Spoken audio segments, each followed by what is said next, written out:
Hey guys, today this video is a guide to on durable kart racing, and we're going to talk about classes, types of durable karts. But I'll walk you through how to get into durable kart racing. This is for any type of auto racing, but the first step is research a durable kart track or just a oval track go-karting track you want to race at.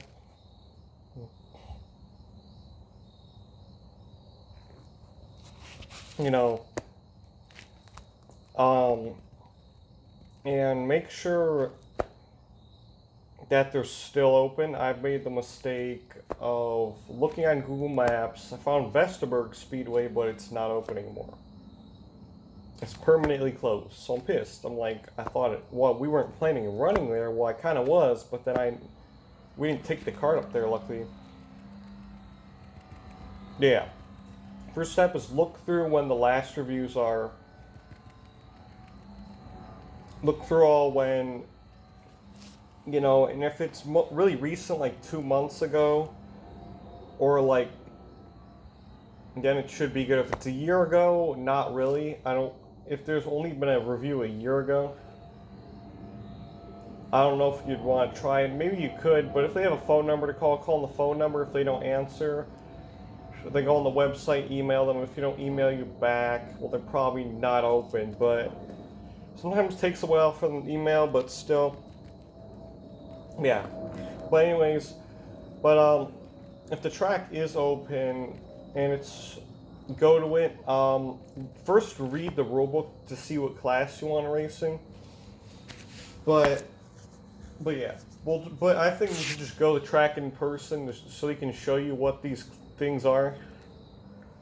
Ask questions. No questions, dumb question. If you ask what kind of tires are those, that's a smart question. That's not dumb. Because classes have spec tires. So some classes want you to use these Hoosier durable tires. Some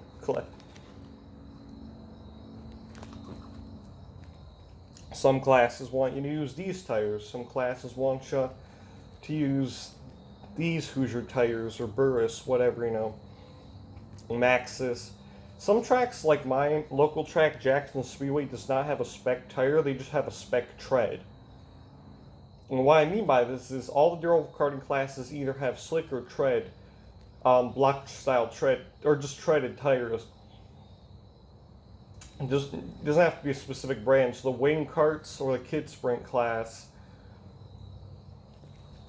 those wing karts are they have a tread tire. No specific like brand or size, just has to be treaded. And then for the rest of the classes, like my class, box stock predator, or they call it pure stock predator, but I call it box stock predator because I like the name box stock predator better. Pure stock predator doesn't make any sense. They're gonna confuse it with a pure stock dirt track stock car. I'm like, no, it's not the same thing. It's a predator motor. But but yeah, so that's the class I'm in.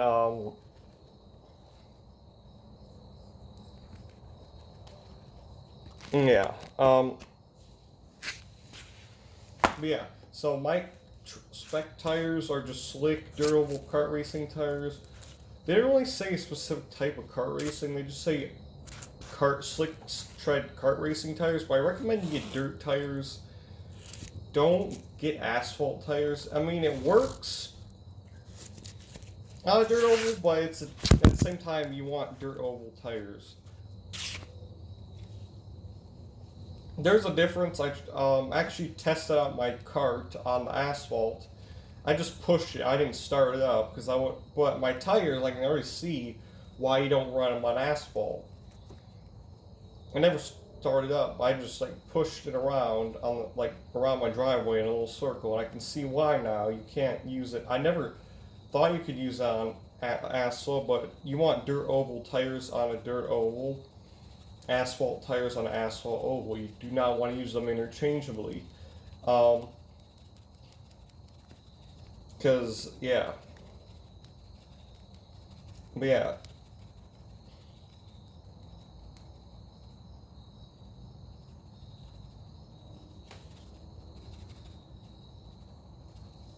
Yeah. So next we're going to talk about. So once you get your information, pick a class. Everyone has a different budget. My budget was like the Predators slash clones, but the clones were not as or actually more expensive than I realized. The guy who sold me my cart was saying, "Yeah, you're better off with a box stock Predator because, or the adult class unrestricted to be specific, because the kid class for box stock Predator is restricted with a blue plate if you're like 14 to 12, and if you're under 12, it's restricted with like a." I think it's like maybe a purple plate. I don't know. I have to see. I think the lower the age, just like the smaller like, or the bigger restrict. I mean, this Venturi hole in the restrictor plate is really small. If you're like a young kid, like 5 to 7. If you're 15 and up or 14 and up, depending on what sanction. See, if you're non-sanctioned, 14 and up. If you're sanctioned 15 and up, just look at the racetrack rules, but it's 14 to 15 and up, or mostly 15 and up at most tracks. For me, box stock Predator unrestricted is at Jackson Speedway 14 and up. If you're under 14, you have to have a restrictor plate. I don't know what specific type, but they'll put the box stock Predators together, even the restricteds, well, because we don't have enough car counts, that's the problem, but cart counts. So yeah, but Jackson has a total of 7 karting classes, I think 6 or 7, something like 5 to 7, something like that. And we need more karts, especially champ karts. There's never a champ kart that has come out to Jackson in since 2010 or something, 2014. I haven't seen a champ kart in the pictures I've saw since not even 2017. So we need more champ karts out there. And back then they used to have more durable karting classes, but the durable karting program seems to be declining by the year. And it's a little unfortunate, especially because of COVID. The durable classes the kart classes are declining, and they'll keep declining if we don't get enough racers. I do understand everybody has different views on masking and stuff, but I'm just saying we need to save the karting program at this dirt oval Jackson. But yeah. Anyways, but that's that. I suggest get a box stock Predator, no modifications, or if you race WKA like at Owasso Motorsports Park, they require some modifications like a racing carb, but they want to use a stock airbox. So the carb you're going to need is by ARC, but you have to call them to get a certain jet for a stock airbox application, and that's what you're going to do when you buy that. Because you're not allowed to run aftermarket air box or air filters, and you have to have a stock air box on there. Gutter removal's allowed, but just no billet flywheels on the Predators. No mixing of Hemi parts and non-Hemi parts. So you gotta look at the rule book. That's just an example. Owasso doesn't require too many adjustments they have to make, just a couple. Cause some are optional, some are required. They require you to run a top plate and have your gas tank on the floor pan. And I'll show you what that means. For me, I don't have a top plate. On my Owasso engine we're gonna get a top plate for it.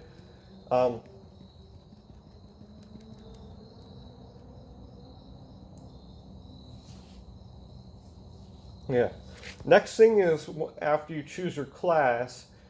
For example, I gave box stock Predator. It all depends what kind of money you want to spend, but it's also the competition why I recommend box stock Predator. due to the fact because really the box stock class back in like 2010 was probably like, or the 2010s was like a box stock project. Um, OHV, box stock project. There's different packages, but for the clones, but still, they're still pricey. Out of the box, Predators cost only like $150, no mods. Um, I have a racing plug on mine, but it gives it more speed with my racing plug, and Jackson allows that. My track Jackson allows racing plugs and racing exhausts, no other modifications, no governor removal, and that's the cheapest way to go. But I do suggest get a racing plug because the stock plug, you'll get more horsepower out of it or get more speed with a racing plug.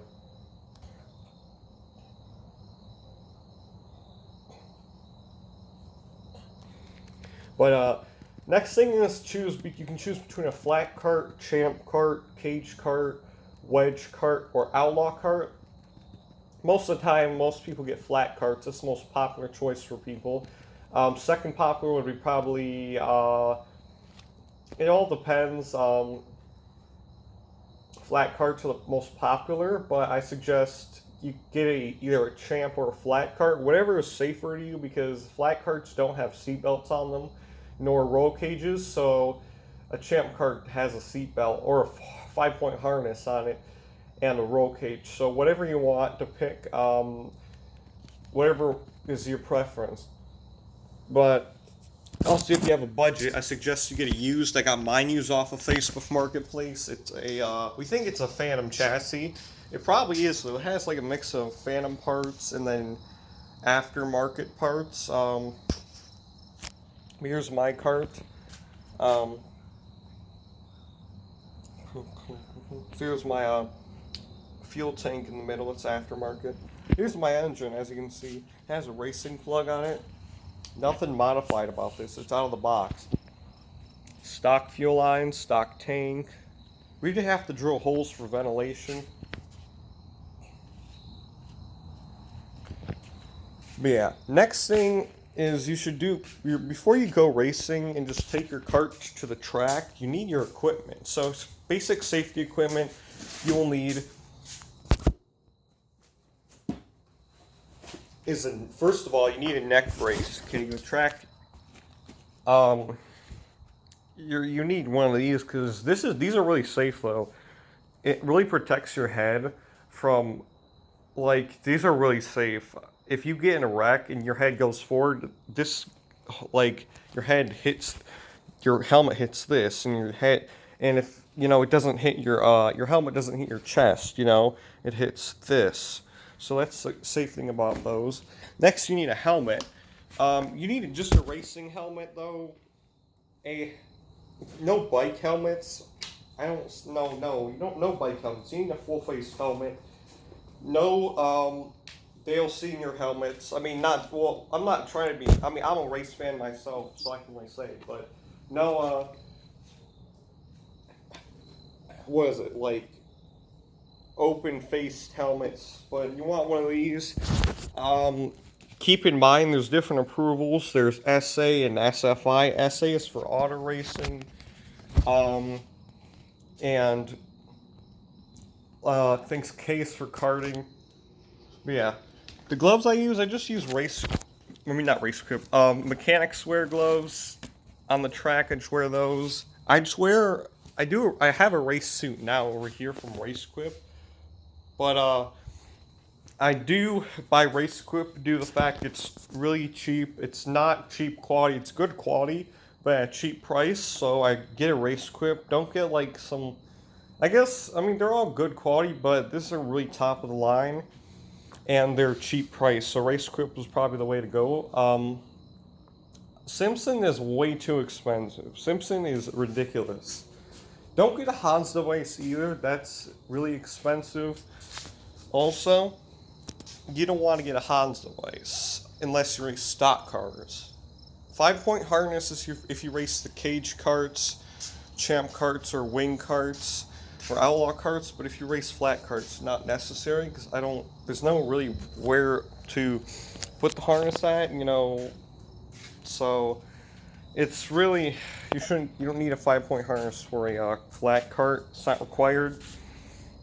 But get a neck brace. No, don't run with no neck brace. That is really dangerous. It's really dangerous because you have a heavy helmet on your head, and if you put your neck goes forward hard, it's not gonna feel good. It's gonna hurt. I haven't done it before, but I don't think it's safe at all without that neck brace. You need a neck brace. I'm not kidding you. But next thing, see me, I painted my car. You don't have to paint your car, but just get decals. Like just maybe a number is good. I think I overdid it with all my other decals. But some of these were free, some of these were not free. So that's with that. But next thing is setup. You gotta do your research on a setup. Oh, by the way, for shoes, just wear your tennis shoes, or if you want, buy racing shoes. Now, you don't have to buy a race suit like I have over there from Race Equip. You can actually just wear a long sleeve hoodie or a t-shirt. But I recommend wearing just like a Race Equip jacket with jeans. You can get race shoes. You don't have to have racing gloves necessarily, but I think you should get racing gloves or mechanics wear gloves. Mechanics wear gloves, probably the next best thing. Gardening gloves, no gardening gloves. That's not, you want like good quality gloves. I suggest mechanics wear if you like budget like me, but because you want good ones. NASCAR pit crew members wear those when they do all their adjustments to the NASCAR cars that the racer wants. Yeah. Next thing is you should probably watch some people race. If you don't know how to race a dirt oval kart, let me just tell you, racing this you have to be careful with track conditions because I can't run the dry slick or the tacky. I can only run when it's muddy and rubber down because the oval on the rubber down is where I can run the best. But be careful when you run it.